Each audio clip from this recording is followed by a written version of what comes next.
అని ఒక విషయం గుర్తుపెట్టుకోండి, పరలోకపు తండ్రి ఈ ప్రపంచాన్ని ఆ పరమాత్ముడు కాపాడుతున్నాడు. ఒక్క ప్రమాదం మనకి విషయాన్ని గుర్తు చేయాలి, ఈ లోకం శాశ్వతం కాదు అని. మరణం ఎవరికైనా విమానం ఎక్కితేనే చచ్చిపోతారు మీరు, అలాగైతే విమానం ఎక్కండి. మీ అందరికీ చెప్తున్నా, విమానం ఎక్కితేనే మరణం వస్తుంది అనుకున్న వాళ్ళు ఎప్పటికీ ఇంకేం ఎక్కకండి. విమానం ఎక్కకుండా కలకాలం లక్షల సంవత్సరాలు ఇక్కడే హాయిగా ఆనందంగా బతకండి. ఎన్ని సంవత్సరాలు? లక్షల సంవత్సరాలు. ఇంక విమానం ఎక్కకండి, ఆనందంగా బతకండి. ఇంకో మాట చెప్పనా మీకు, కారు ఎక్కితే ప్రమాదం జరగదా? కారుకి యాక్సిడెంట్ అవ్వదా? కారు యాక్సిడెంట్ లో చచ్చిపోతున్న వాళ్ళు లేరా? అప్పుడు మీరు ఏం చేయాలి తెలుసా? ఎక్కడైనా కారు యాక్సిడెంట్ జరిగింది అనుకోండి, అమ్మో ఇంకా జన్మలో ఏం ఎక్కకూడదు, కారు ఎక్కకూడదు. ఓడ మునిగిపోవట్లేదా? పడవలు మునిగిపోవట్లేదా? ఇంకెప్పుడు సముద్ర ప్రయాణం చేయకూడదు. నడిచి వెళ్ళిపోయి వాళ్ళని కార్లు గుద్దేసుకుని లారీలు గుద్దేసుకుని వెళ్ళిపోయిన సందర్భాలు లేవా? ఉన్నాయి కదా. ఇంకెప్పుడు రోడ్డు మీద ఏం చేయకూడదు, నడవకూడదు. కుక్కర్లో పేలిపోయి చచ్చిపోయిన వాళ్ళు లేరా? అందుకని ఎప్పుడు కుక్కర్లో అన్నం వండకూడదు. గ్యాస్ సిలిండర్ పేలిపోయి చచ్చిపోయిన సందర్భాలు ఉన్నాయిగా, అందుకని ఇంట్లో ఏం ఉండకూడదు, గ్యాస్ ఉండకూడదు. ఇంట్లో కరెంట్ షాక్ కొట్టి చచ్చిపోయిన వాళ్ళు చాలా మంది ఉన్నారుగా, సో అందుకని ఇంట్లో కరెంట్ లైన్ ఏం చేసేయాలి, కట్ చేసేయాలి.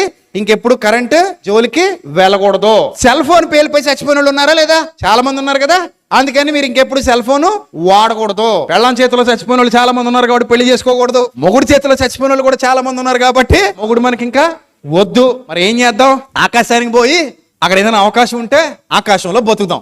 సో కాబట్టి మరలా చెప్తున్నాను, ఒక విమాన ప్రమాదం జరిగింది కాబట్టి అదే జీవితం కాదు. ఒక కుటుంబంలో ఏదో విషాదం జరిగింది కాబట్టి అదే జీవితం కాదు. ఎక్కడో ఒక చోట ప్రమాదం జరిగింది కాబట్టి అదే జీవితం కాదు. కొన్ని లక్షల కోట్ల మంది హాయిగా ఆనందంగా నవ్వుతూ సంతోషంగా బ్రతుకుతున్నారు. చూపించమంటారా వాళ్ళని?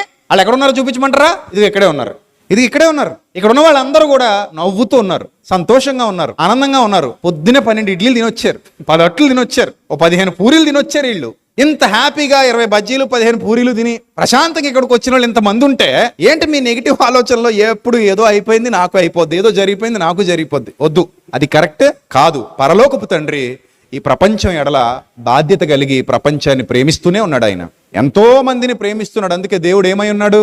ప్రేమయ్య ఉన్నాడు. అర్థమవుతుందా? దేవుడు ప్రేమయ్య ఉన్నాడు. ఆయన నిన్ను నన్ను మనందరిని ఏం చేస్తున్నాడు?